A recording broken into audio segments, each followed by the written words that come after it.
বাংলাদেশ, পাকিস্তান আর চীন এক পাশে, আর ঠিক তার চিপায় আছে ভারত। বলতে হয় আন্তর্জাতিক রাজনীতি ও অর্থনীতির দাবার বোর্ডে এমন কিছু সমীকরণ থাকে যা প্রথাগত সীমান্ত সংঘাতের চেয়ে অনেক বেশি শক্তিশালী। সম্প্রতি ভারতের অরুণাচল প্রদেশের আপার সুবনশিরি জেলায় স্থানীয় নাহ উপজাতি সম্প্রদায়ের পক্ষ থেকে এক চাঞ্চল্যকর স্মারকলিপি জমা দেওয়া হয়েছে। তাদের দাবি, বিগত কয়েক বছরে তাদের ঐতিহ্যবাহী চারণভূমি এবং কৃষি জমির উল্লেখযোগ্য অংশ কৌশলগতভাবে প্রবাহিত হচ্ছে।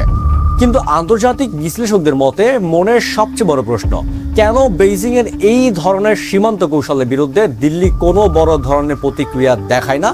কেন সীমান্ত নিয়ে বড় কোনো দ্বন্দ্বে জড়াতে তীব্র অনীহা প্রকাশ করে উত্তর ভারতীয় নীতি নির্ধারকেরা? আজ আমরা কোনো রাজনৈতিক প্রোপাগান্ডা নয়, বরং 131 বিলিয়ন ডলারের এক অকাট্য অর্থনৈতিক ডেটা বিশ্লেষণ করে দেখাবো কিভাবে বাণিজ্য ঘাটতি একটি দেশের পররাষ্ট্র নীতিকে পুরোপুরি নিয়ন্ত্রণ করতে পারে। তাহলে দেখতে থাকুন। আসুন প্রথমে অফিসিয়াল অর্থনৈতিক ডেটার দিকে নজর দেওয়া যাক। বিগত 2025 ও 26 অর্থ বছরের বাণিজ্য পরিসংখ্যান অনুযায়ী ভারত চীন থেকে আমদানি করেছে প্রায় 131.6 বিলিয়ন ডলারের পণ্য। বিপরীতে চীন ভারতের রপ্তানি ছিল মাত্র 19.5 বিলিয়ন ডলার। এর অর্থ হলো চীনের সাথে ভারতের একক বাণিজ্য ঘাটতি দাঁড়িয়েছে রেকর্ড 112 বিলিয়ন ডলারে। ভারতের ম্যানুফ্যাকচারিং খাত, ইলেকট্রনিক্স ইন্ডাস্ট্রি, অটোমোবাইল থেকে শুরু করে জীবন রক্ষাকারী, ফার্মাসিউটিক্যালস অথবা ঔষধের কাঁচা মালের প্রায় 30 থেকে 40% সরাসরি আসে চীন থেকে। এই বিশাল অর্থনৈতিক নির্ভরশীলতাই হলো প্রধান কারণ, যার জন্য ভারত চাইলেও চীনের বিরুদ্ধে কোনো বড় ধরনের অর্থনৈতিক বা সামরিক পদক্ষেপ নেওয়ার ঝুঁকি নিতে পারে না।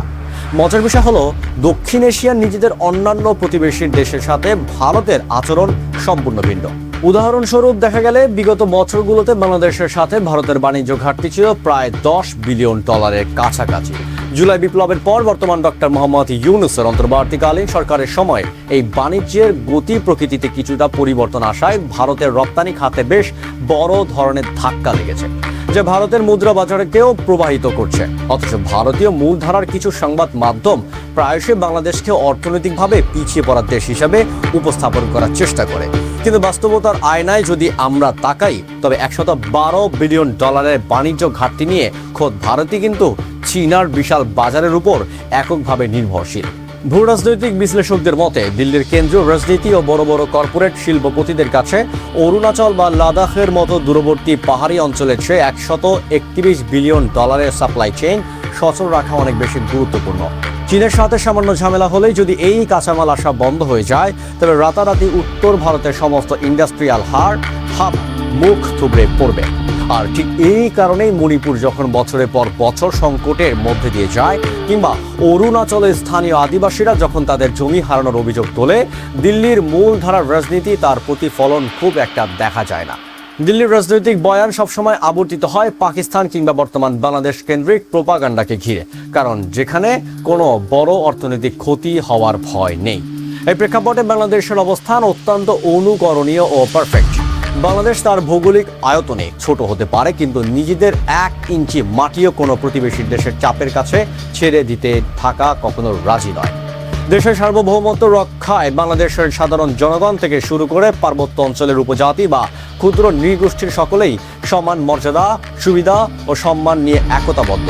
বাংলাদেশের পার্বত্য চট্টগ্রামের অধিবাসীরা যেভাবে মূল স্রোতের সাথে মিলেমিশে দেশের সুরক্ষায় কাজ করে, ভারতের 7 সিস্টার্সের রাজ্যগুলোতে কিন্তু স্থানীয় নাগরিকেরা প্রায়শই মূল ভূখণ্ড থেকে বর্ণবাদ বা অবহেলার শিকার হওয়ার অভিযোগ তোলে।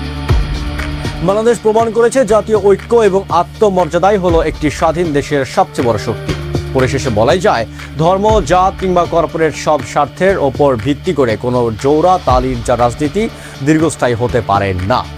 দক্ষিণ এশিয়ার একক আধিপত্য বিস্তারের যে নীতি দিল্লি এতদিন অবলম্বন করে আসছিল, তা আজ চীন, পাকিস্তান ও বাংলাদেশের নতুন ভূ রাজনৈতিক সচেতনতার মুখে বড় ধরনের চ্যালেঞ্জের সম্মুখীন। চীনের অর্থনৈতিক ও কৌশলগত চাপ হয়তো ভবিষ্যতে এই অঞ্চলের ক্ষমতার ভারসাম্যকে সম্পূর্ণ নতুনভাবে পুনর্গঠন করবে। 112 বিলিয়ন ডলারের এই বিশাল বাণিজ্য ঘাটতি থাকা সত্ত্বেও ভারতের এই দ্বিমুখী নীতি সম্পর্কে আপনার মূল্যায়ন কি? চীনের ক্রমবর্ধমান কৌশলের সামনে দক্ষিণ এশিয়ার ভবিষ্যৎ সমীকরণ কেমন হতে পারে? কমেন্টে আপনার যুক্তিসঙ্গত মতামত জানান। ভিডিওটি ইনফরমেটিভ মনে হলে লাইক ও শেয়ার করুন এবং আন্তর্জাতিক সম্পর্কে এমন গভীর গ্লোবাল অ্যানালাইসিস নিয়মিত পেতে আমাদের চ্যানেলটি এখনই সাবস্ক্রাইব করুন। ধন্যবাদ।